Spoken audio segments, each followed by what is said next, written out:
What's up, guys? I hope everybody is doing really well. Excited for this new video. And we're gonna master. In this video, we're gonna be mastering. I'm gonna be mastering one of my new tracks. It's not out yet by the release of this video, so stay tuned for that. It will be out on my artist name, SemiFrench. All the links will be down in the description, of course, as usual. And yeah, we're gonna be mastering. So first, again, for the newcomers, if you like this, please give it a thumbs up and like the video. Also for the non-newcomers, if you haven't subscribed yet, please subscribe. It's really, it will really help the channel. So yeah, I just wanted to mention that. Now let's move on to the fun stuff. And so yeah, we're gonna be mastering. I'm not gonna be talking a lot in this video because I'm really gonna trim down and focus on this master. So just really focus on what I'm doing to get as much out of it as you can. I'm gonna be working for 20 minutes on this master, and I'm not gonna be working longer than this because after 20 minutes, you're not gonna hear anything properly anymore. I've already played this mix in a few DJ sets, which for me it really helps because like this I can already hear, like I can get some ideas already for what I want the master to kind of sound like, and I have an idea already for what I want it to sound like. The master at the end of this video is not necessarily going to be the final master. I'm gonna let the master sit for a day or two, mix it again in a few sets, mix it in, see how it plays with the other tracks, and depending on whether I like it or not, I'm gonna make some changes or I'm gonna leave it as it is. So yeah, so let's go. Let's have a quick look on what I did. I prepared the mastering file. I took my mastering template, which has nothing specific. It has 2 meters, one on the mix, which I muted so that I can just quickly solo the mix so that I can actually hear the mix and compare it if I need to.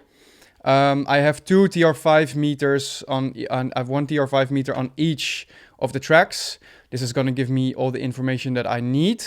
And then on the master itself, I just have a gain, and I automated the gain.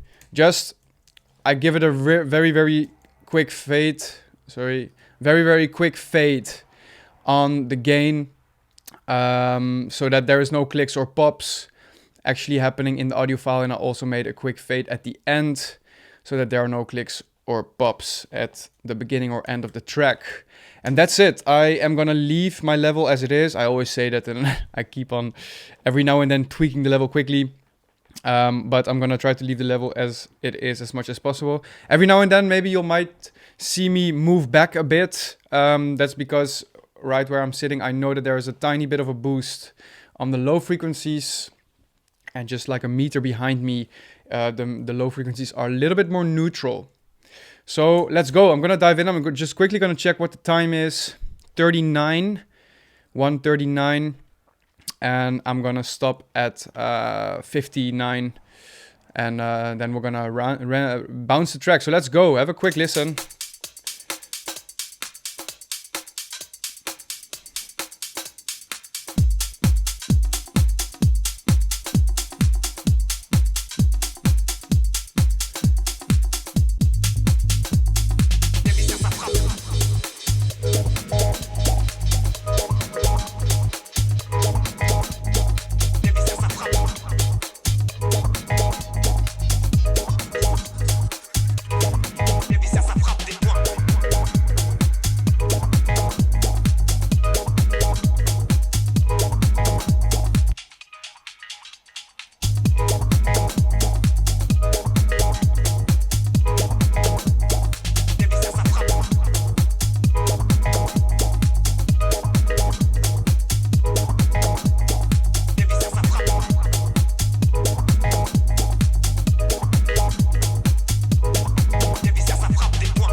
I'm just looking to get maybe a little bit of extra energy out of the bass, but listening to the mix, I'm not really sure if I'm gonna be able to get it in the master without really like distorting it too much.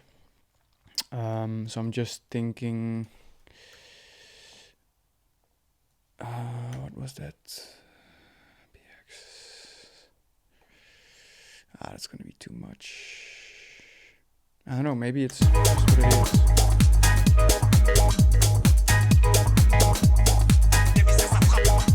Let's see what the final mastering will do with the limiting maximizer.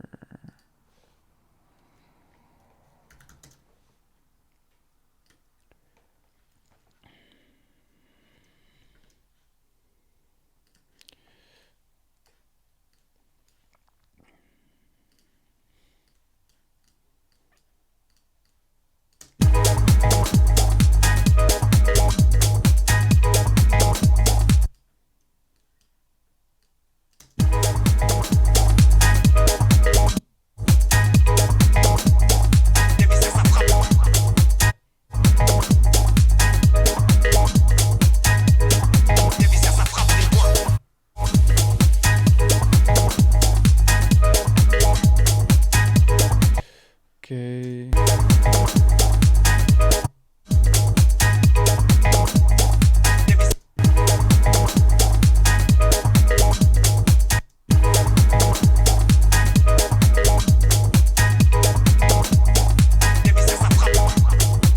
Yo, sorry, my phone died and then I made a quick change and I forgot to press record. So I'm just gonna quickly explain what I did now, and I'm a bit over, but I took a break obviously. So I'm gonna give myself another 10 minutes, but I don't think I'll need 10 minutes. So let's just quickly see what I did. So the bass was not really loud enough, but that was compared to the kick. The kick was maybe just a little bit too loud. So what I did is I just took a multiband, the one that I already set up with the sidechain on the low end, and now I move this, and I just made a tiny little band right here where it's basically just taking down only the kick when the kick hits with like less than a dB. But it really makes a difference, and because now the kick is a bit less loud, the bass is perceived louder, and also the kick will be going into the final limiters less loud, which will give more space to the bass to actually come up, because otherwise the kick is just gonna take too much place and it's gonna start distorting if I want the bass to be like more present. So see, like not even 1 dB, and there's quite a big difference.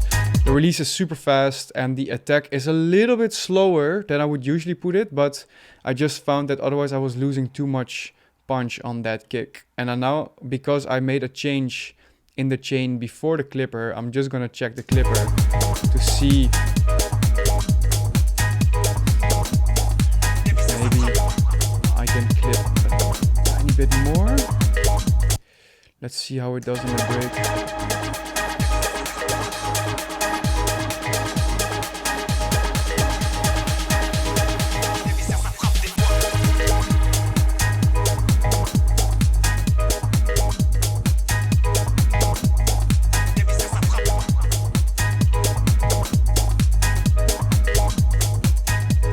Like what it's doing there. I'm just curious if I copy this, paste. I'm just gonna clip a little bit more, just for the sake of it.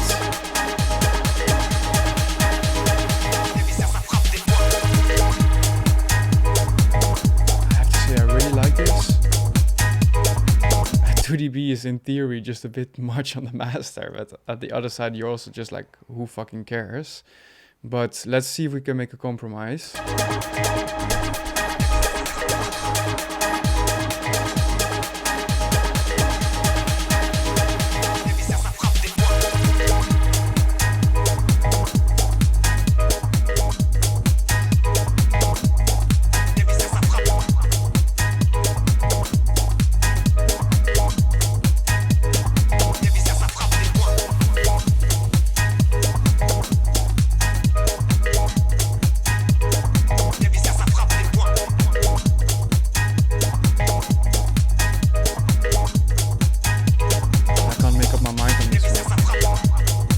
think I'm gonna go with A because the bass is a little bit more subby on the first one, even we're clipping a bit less. Okay, so very final stages, and we're just gonna go limiting and start limiting the track now. Go to the level that we want. As a first limiter, I have the maximizer from Ozone, and then I have the Pro L2 from FabFilter, and I'm just gonna put the oversampling on 2. Twice the samples does give a little bit of a smoother mix, I think, or master, sorry. If you don't know what oversampling means, go look it up. I'm not gonna dedicate this video to doing that. It's quite easy to understand, but it needs an explanation. Anyway, twice the oversampling, my CPU can easily handle it. And then I am going to aim, as I said, for approximately 7 to 8 loves, but I'm not gonna make this determine the actual love. Like if the track sounds best at 9 loves, -9, I'm gonna go for that. If it sounds best at 6, I'm gonna go for 6. The thing is that I'm pretty sure that if I will go up to 6, there will be like not enough dynamic range left for my taste. It's all about taste anyways, guys. So let's start playing the track, and I'm just gonna start mastering into the L2. I've already determined which setting I want on the maximizer. So let's start giving it some level.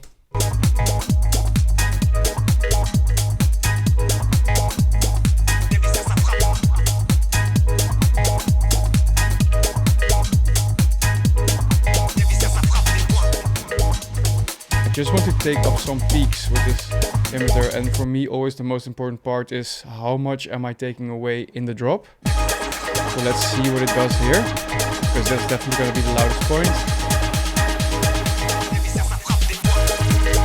I can go low. Nice, I like this.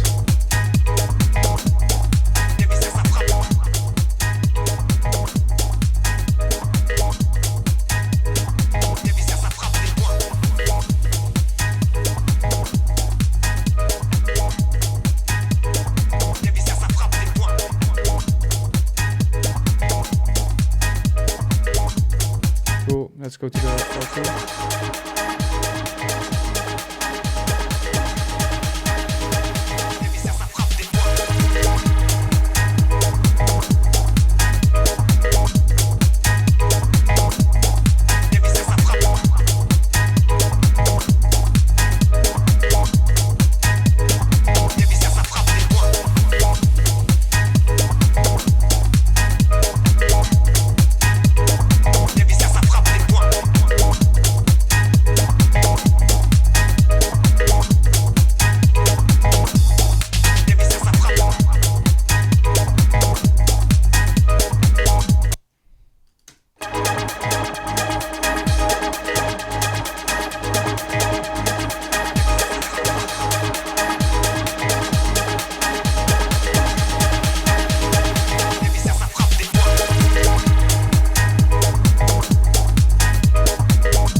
Compare to the mix quickly, just from here.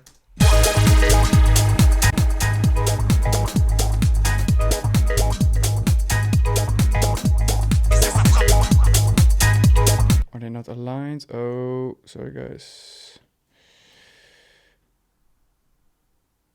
No, they're not aligned. No, they're aligned.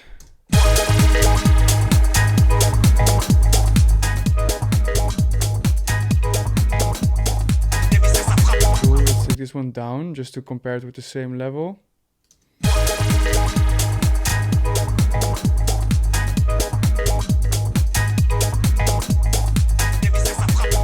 like this. Okay, so still quite some dynamic range left. Well, it's quite nice. How much dynamic range is there in the break? Quite a lot probably. Really nice. Let's see how it drops. A few dB here, taking off.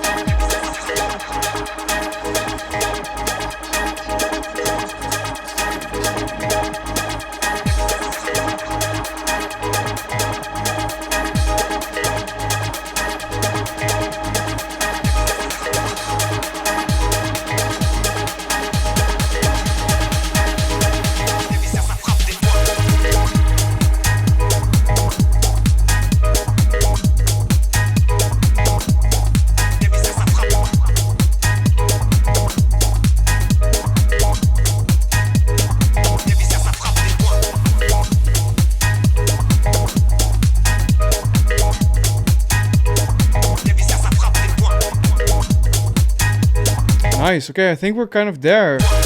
Just thinking of maybe... So this is actually quite interesting. Maybe we can nerd out a little bit here. So the limiter, the Pro 2 limiter has an attack and a release. Now, I'm not really sure what the attack is actually doing. So last time I was watching a video of White Sea Studio. If you don't know him, he has a really, really cool YouTube channel. Go check him. I'll link him in the description. He doesn't know me, again, really awkward, but I'm not debating what he says. He knows way more about limiters and stuff than I do, but because he said that the attack on this limiter is actually the attack for how fast the release kicks in. So basically, the faster your attack, the faster your release kicks in, which is going to give it a shorter release. But I'm not sure if he's correct, and I'm not debating here. He might be right, but if I open the attack, I actually hear more attack, and if I close the attack, it sounds like an actual attack of like how fast the limiter is kicking in. Which obviously doesn't really make sense, because if the limiter would actually take a while before closing, you would actually be able to peek through the limiter. That's not what's happening, because even if I open it completely, I'm not peaking over 0. But just listen to the attack when I close it.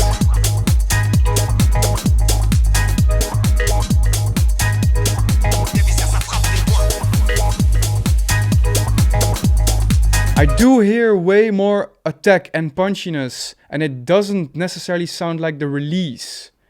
So I don't know. I don't really know what's happening, but it sounds really cool when you open it up and you're not peaking. So I am going for a little bit of a slower release attack here. But anyway, White Sea Studio, if you're watching this, I'm curious what your thoughts are on this. Again, I'm not definitely not saying you're wrong, but maybe re-evaluate this, because I'm really curious what's happening here. Anyway, back to the master. I think we're kind of there, guys. Like, I like the slower attack. A little faster release. Just gonna check it on a very loud level.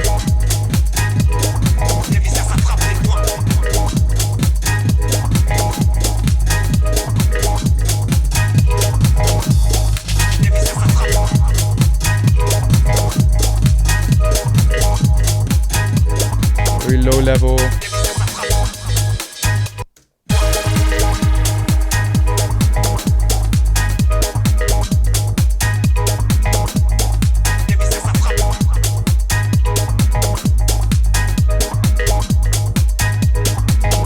Okay, cool.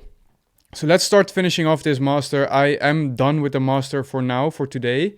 Like, I'm not gonna do anything else now to the master. I'm done. I even went a bit over time, but I also got a call during recording this video, so I had to take that call. So I got a few extra breaks in there, which is actually quite nice. And then this is not the real title of the track, but I'm just gonna use it for now. Master 1, and I'm just gonna bounce this now in place, not to actually listen to that master, but I want to be able to see the audio file. Okay, so we have the file here, and so I don't want to listen necessarily to this track, but I just want to have a quick look at it. Also, for multiple reasons. I just want to see if there's not like too many transients sticking out. Like, for example, over here in the mix file. Well, obviously this is the master, but this audio file is the mix, and you can see there are quite a lot of peaks, which are peaking a lot, which are drums. And these peaks are just a bit too loud, so these will stand out. And you can see that with the clipping and with the mastering, we really nicely trimmed those down without losing too much dynamics, which is really nice. And then I just want to see what the break kind of looks like, because over here the break is very nice and dynamic, but I want the break to be a little bit louder than here, which we perceived really, really nicely. And also, I've been using Recordbook. Obviously, I play these tracks during my sets, and I know that other DJs will play these tracks during their sets as well. So I've been using Rekordbox for quite some time, of course, and by looking at the audio file here, I will be able to kind of know how it will look like in Rekordbox, and then I will also kind of know what it will sound like in Rekordbox. In the end, you always have to listen to the track, but if there are some very, very obvious things, like for example, if we would still have these peaks in here, then I would change it. But I don't see any problems. So I'm just gonna make the cycle that I want to bounce. Oh shit. I just deleted our master. I'm just gonna create the cycle. I don't necessarily want to put this whole thing in front because that's just what I did for the mix. And I'm just gonna put this one right there just to have, oh, this is so annoying. Absolutely hate when Logic does this. Then it will, oh dude, then it will not, well, it doesn't matter, it's fine like this, who cares. And I'm also just gonna trim it down at the end here. It's so annoying, why then it will not lock on the main, but it will lock on like a half beat. It's so annoying. And I'm just gonna lock this one right here. And then now I'm gonna bounce it. I'm gonna bounce it in real time. I will quit the video before doing this because there's no need for you to see. Well, maybe you want to see what I do. Actually, I'll show you. I bounce it in wave, 24-bit, 44.1 kilohertz. Very usual stuff. MP3, 322 kilobytes, the highest MP3 that you can do. I will take the normalization off because there is a limiter on there. I know we're not clipping. So I will take the normalization off because I don't want any Logic sound. I don't want any Logic limiting. I have a two really nice limiters on there. So I'm not going to use any limiting by Logic. So I'm going to take everything off and I'm going to record it in real time. So I'm not going to bounce offline. I'm actually going to record the full track. I'm going to record it. And then actually what I often do is I will just record it like this. Because then if in any case because then while it's recording, I can see the meter. And then if in any case it will peak and go above 0, I will see that it will redline. And then I will just finish the recording, put the limiter on minus 0.01, and then I'll record it again to make sure we're not clipping. This should be all good. So I'm going to bounce this, but before this, I'm going to say goodbye to you guys. Thank you so much for watching. Please like and subscribe if you like this video. And I'll see you on the next one. Cheers, guys. Bye-bye.